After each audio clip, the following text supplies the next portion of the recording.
One of the things that I asked myself, and this was something that was a real problem for me for a long time, and something it was just through trial and error really, is how do I keep the proportions of the page proper? So one of the things that I can't remember who I saw somebody using this online, and I was like, what the hell is that? I need it.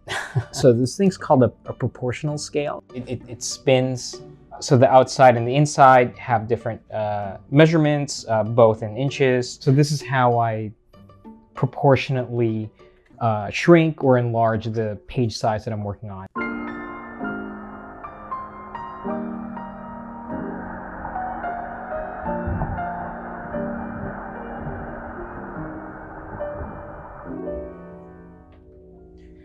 Hey, welcome back. Thanks for joining me. Today I'm going to be penciling the latest issue of the Rocketfellers. Got stuck. Okay, so before we get started, let's get a couple of logistics out of the way. Typically in the past, I've used an 11x17 Strathmore Bristol board in smooth finish. I used to use vellum, but I've recently switched to smooth. This is essentially the, I guess, tried and true size for comic book art. This is what I used for many years and still do. The live area is typically around, I believe, 11 by 15 inches. Let me measure it real quick. Sorry, I apologize. 15 by 10 is typically the live area, and then you go in about like half an inch or so.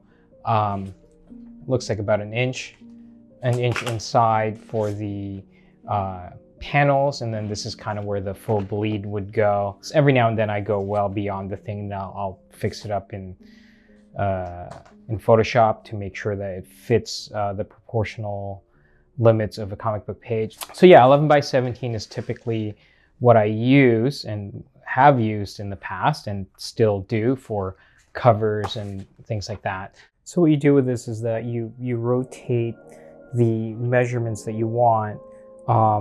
So typically I find that the exterior circle works best for the width, and then the interior for the height.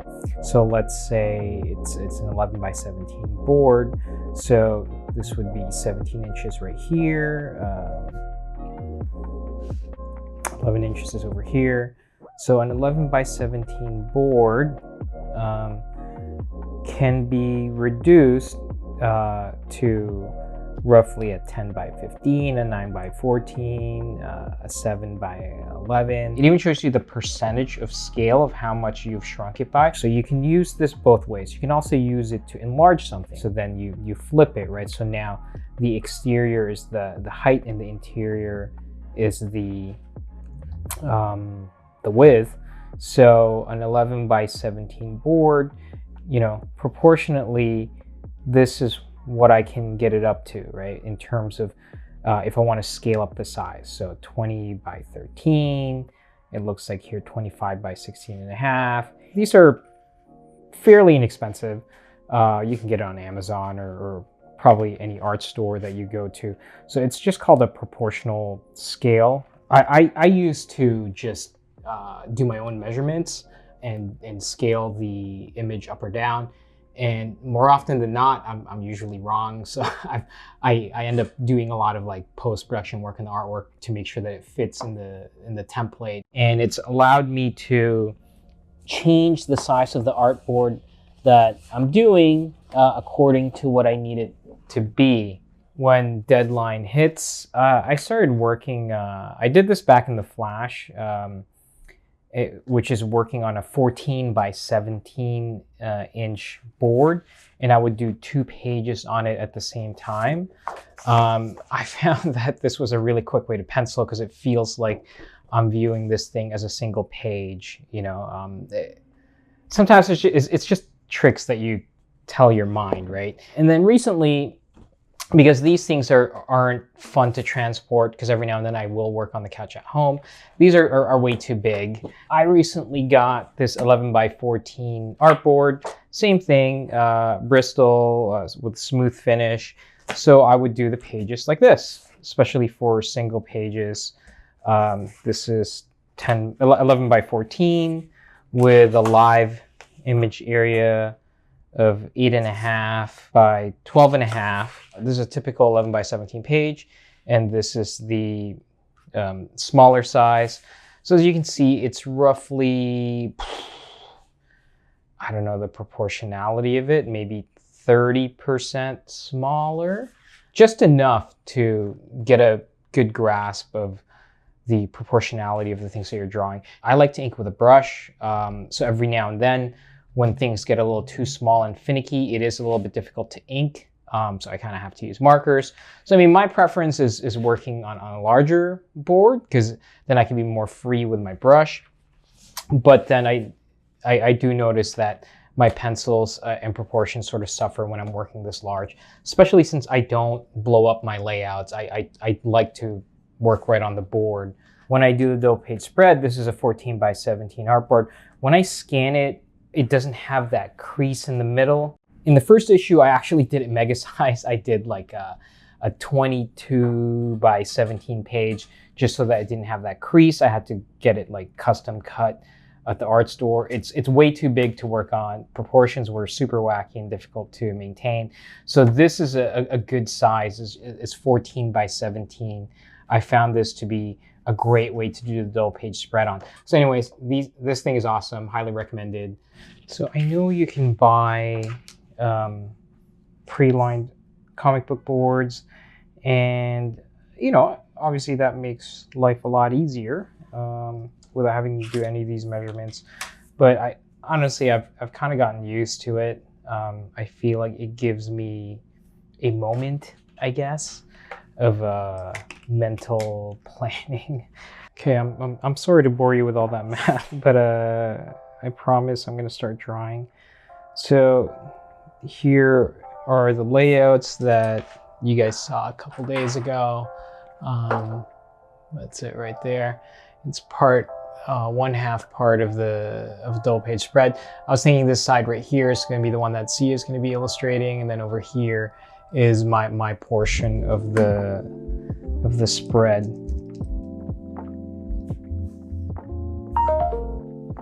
You know, one of the most difficult things when it comes to working this large is, again, proportions. Proportions is a big thing. Things go awry when they're this large, so you're kind of gonna have to do a lot of stepping back to see how this thing looks, you know.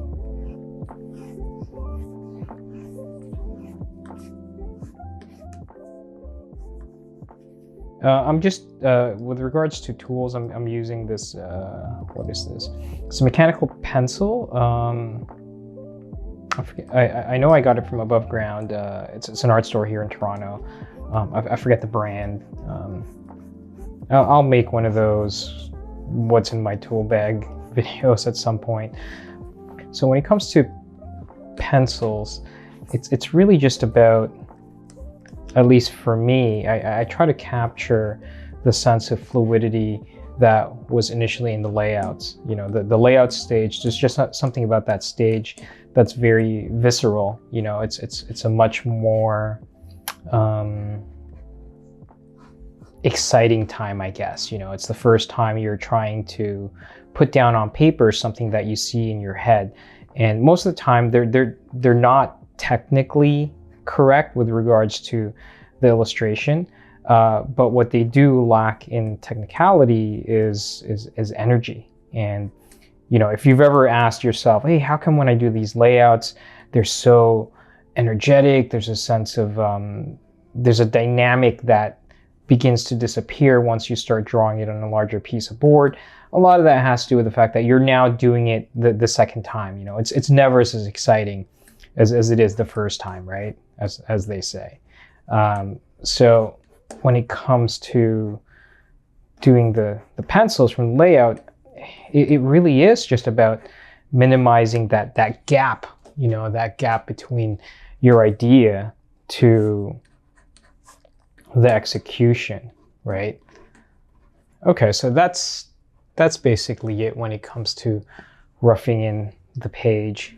One of the things that might prove to be difficult is that since Sia is going to be drawing the other half of the spread, things might not connect perfectly, but I'm thinking this can be one of those things where even though it's a splash page, I'll keep it within the confines of a panel border.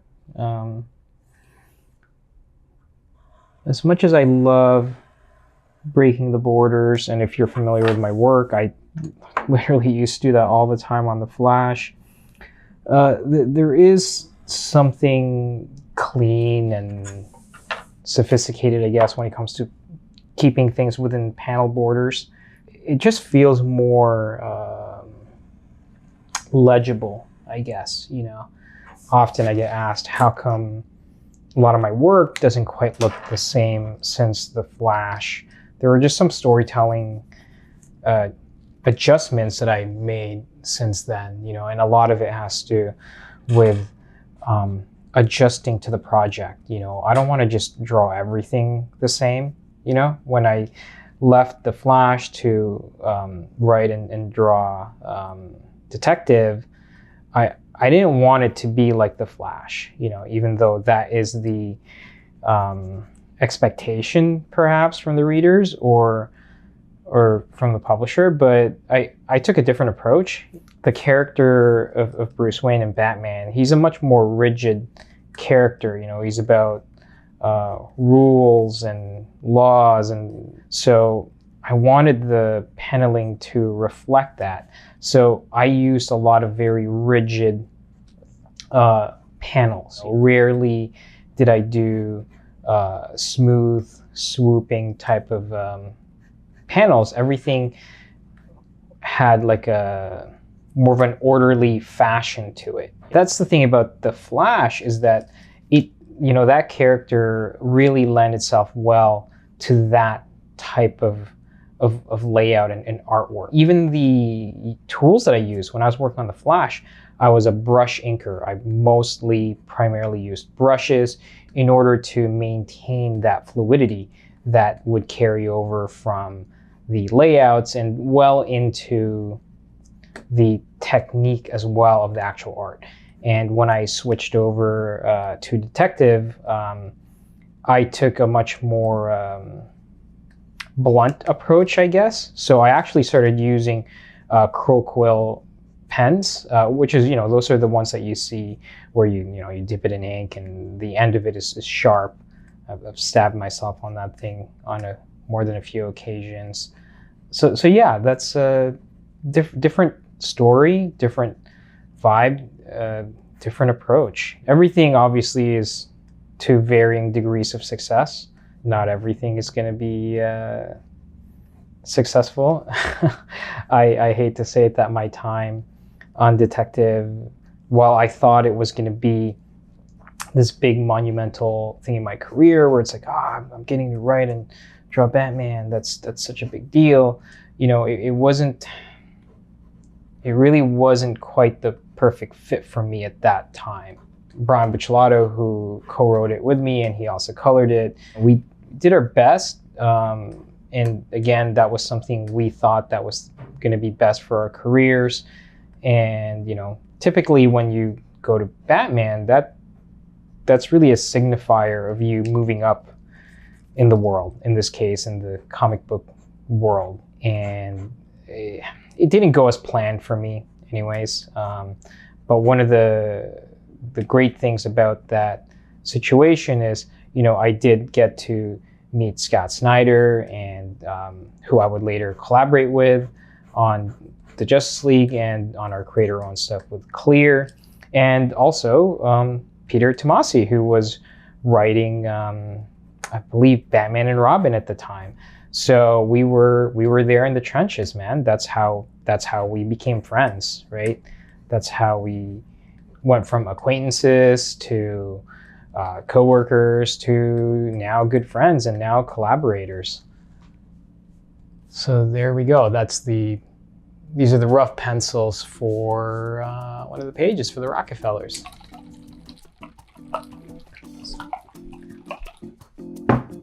Last night's coffee, turned it into ice. Genius.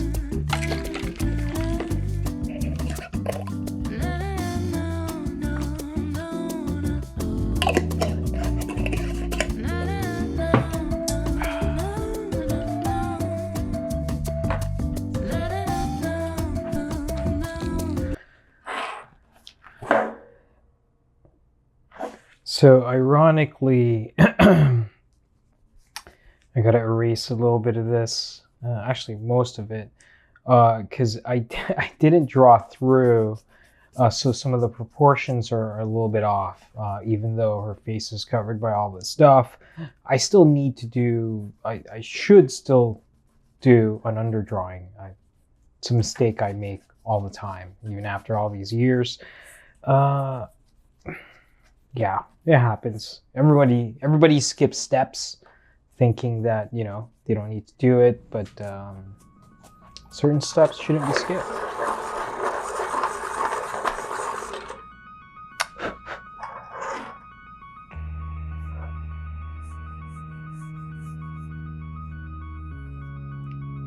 So even though she's got all this stuff on her face,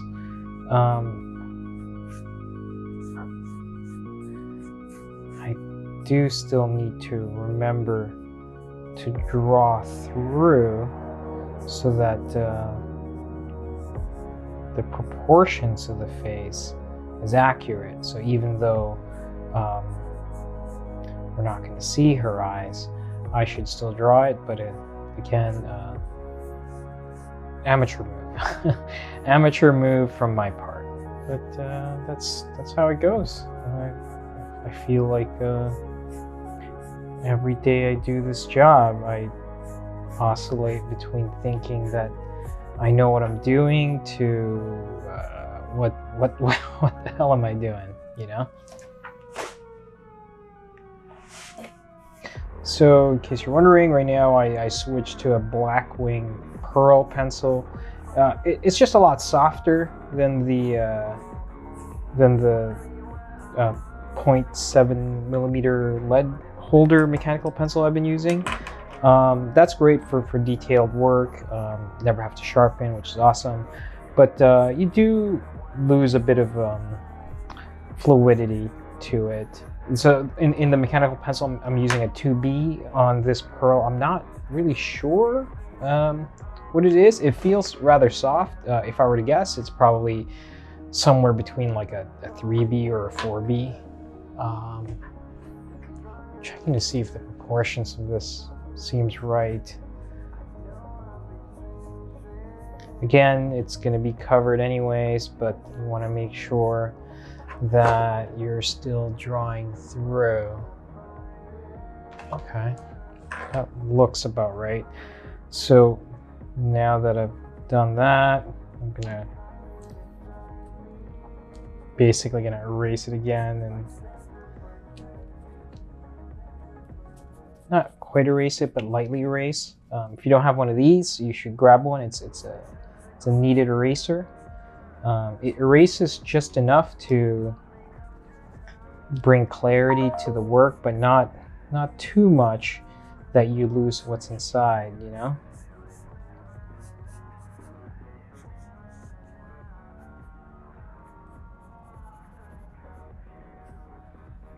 Sorry, by that I mean just enough clarity that it'll clear up the image so it's a little bit easier to read, but not too much that it erases some of the finer line work, so that way you don't lose all those wonderful stray lines that you end up having as you're kind of just freely sketching. It's a bit more of a fluid, free flowing experience.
Forgot how much I love using this pencil. You know, when I switched back to working traditionally, I picked up all the old tools that I used to have. I started with this mechanical pencil, both the 2mm leads and the 0.7, which I like because it never breaks. The 0.5 breaks a little too easily. But I found that for some reason, at the time I was working in a studio by the beaches, and we were right across the street from an art store.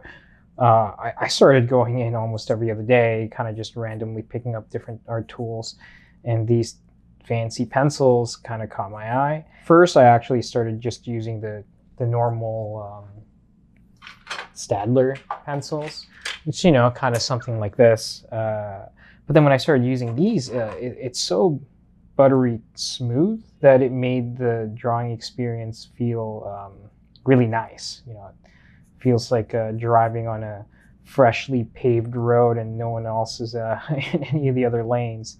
Very velvety is one way to put it. You know, the drawing experience with this feels very velvety. The only thing is, it is a little bit more difficult to erase. I do tend to have to do a little bit more post scan cleanup. I'll show you guys that process another time, but one thing at a time. And so yeah, anyways, I realized once I started using these traditional pencils that you have to manually sharpen, it feels really nice. It feels something about the experience just feels so much more tactile than don't get me wrong, obviously this is more tactile than working digitally, but working with a Wacom tablet or a Surface Book or whatever I'm using at that moment in time, as enjoyable as those are for different reasons, it's the same thing with the traditional pencil. Jumping from mechanical pencil, which, you know, it has so many benefits. It's so convenient. I never have to erase. It always stays sharp. But I don't know. It's just a feeling, you know. It's a vibe. There's just something about using these traditional mediums that are so it's indescribable. As nerdy as that sounds, just feels good. I find that when you're doing this for as long as I have, you kind of bounce back and forth. You know, I literally said the same thing working digitally for the first time. That felt really freeing the first time I did it. You know, it's like, wow, you know, I can Control Z and erase things and very easily redo certain things. And there was a different sense of freedom that came with. It felt like I could take bigger risks because I wasn't afraid of messing up the page, because you could just undo. At some point, what ended up happening was I was Control Zing a little too much. I guess negative aspects of it started popping up. I realized that staring at a screen all day was just not enjoyable, and working with pencil and paper and feeling it all in your hand, getting my fingers all dirty from the ink, it feels like going from the stale air that you breathe in a plane and stepping outside for the first time after hours of just breathing circulated air. And again, I say this about traditional right now, you know, that could very well change. Months from now, I could literally be like, hey guys, I'm back working only digitally because of X, Y, and Z reasons. I don't know. It feels dumb to really say, do this because this is the one thing that works. You're going to find that you're going to find that in your drawing journey, you're going to change, you know, you're going to change you're going to change your process, you're going to change your tools, and can't really pigeonhole yourself to one thing and say, you know, I'm never gonna draw in Photoshop, I'm never gonna do this. And you kind of owe it to yourself as an artist to try it all, you know, and see what feels comfortable. And again, what feels comfortable now could change in a matter of days or weeks or years, but it's gonna change.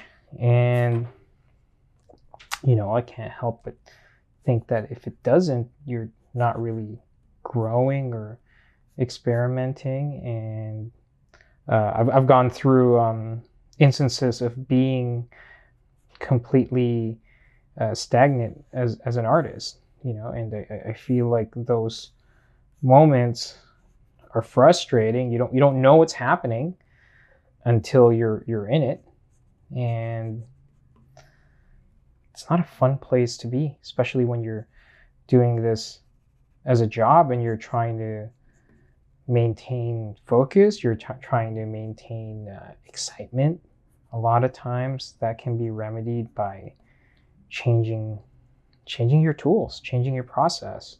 Sometimes your brain seems to be at its highest function or interest when it is actively engaged in learning. You know, there's something about not knowing how to do something and your brain actively figuring out a new process for you to do. You know, your brain is like trying to do algebra or math on the spot. You know, you're used to doing things a certain way, and then all of a sudden you kind of break the system and say, you know what, I'm gonna use this pencil instead of that pencil, or this brush instead of that brush, and then suddenly you're thinking very differently. Every artist loves to say like, it doesn't matter what tool you're using. Yeah, sure, that's true. It doesn't matter. You know, you make the type of art that you can with that art tool. But as they say, there's the right and wrong tool for the job. And when you're switching up your tools, potentially it could be the wrong tool at that moment, but sometimes, you know, you just really enjoy that brush or that pencil, and as wrong as it is for that job, eventually you start figuring out how to make it the right tool for that job. And there's something really exciting and engaging about that. And I think that's kind of all we can do, is to try to stay engaged and excited.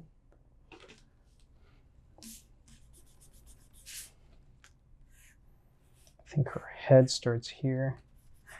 I realize I'm drawing her head too big.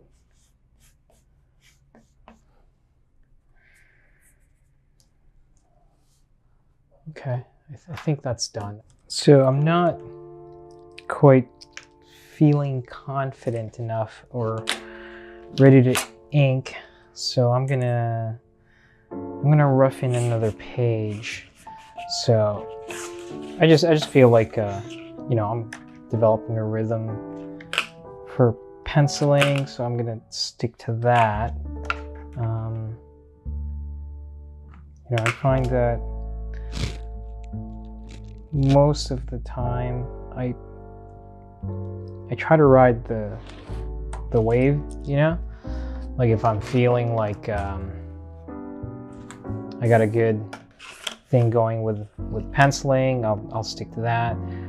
Sometimes I'm too I get pretty excited to ink, you know, just because I really do enjoy doing brush work and all that stuff. I think that's really satisfying. But that's not today. Today I just feel like continuing with some more pencils. So I'm just gonna rule out another page. Again,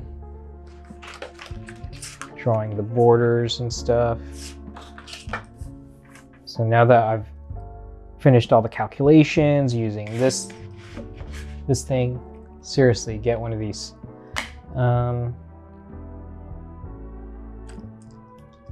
Now I can do this a lot quicker. What's 11 divided by 4? 2.75. Okay. You're probably doing a lot more math than you think you'd be doing for a drawing video. I mean, loose math, mind you, where we're not doing any rocket science here or anything like that.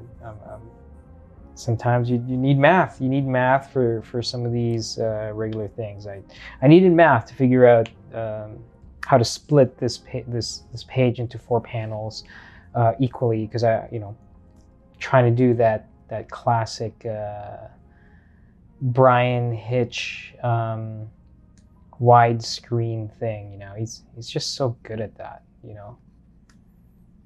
And if you don't know, Brian Hitch is, I'm sure you know who the heck Brian Hitch is. If you don't, I don't know what rock you're hiding under.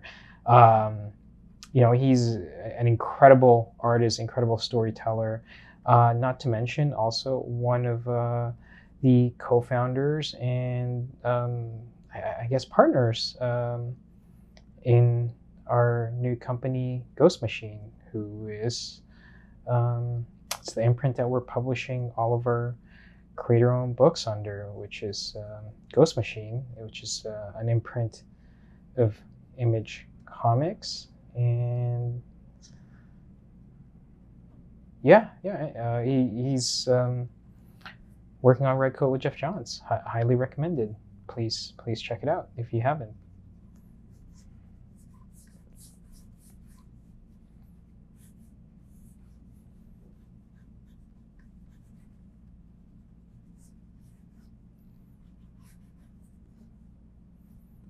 So when I'm roughing in a page like this, I like to loosely put in these grid lines.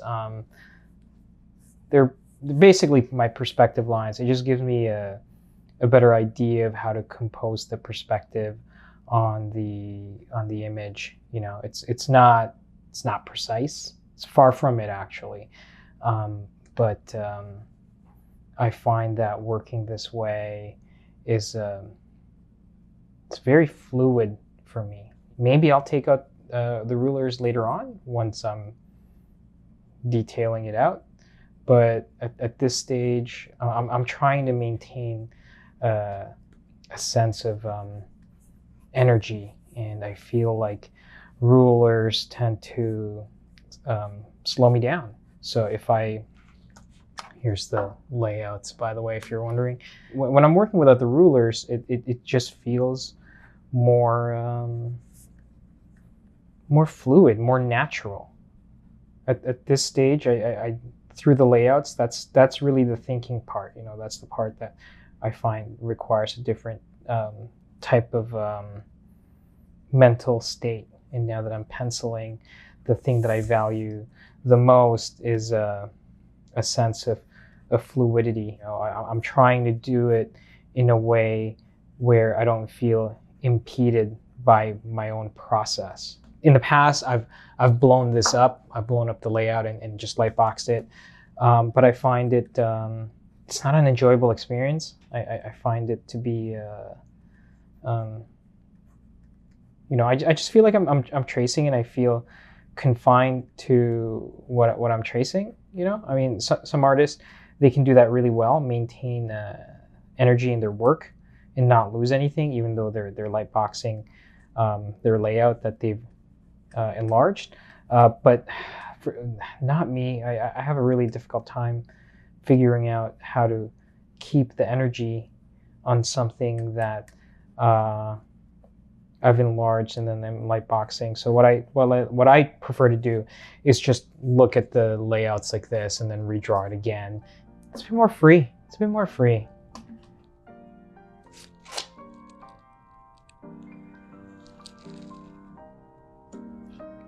Hey, thanks so much for watching. If you enjoyed this video and want to show support for Peter and I's work, please consider pre-ordering the Rocketfellers Volume 1, which will be available at your local retailers on September 10th, but you can pre-order it now. I'm going to pop the information down below. Thanks for watching.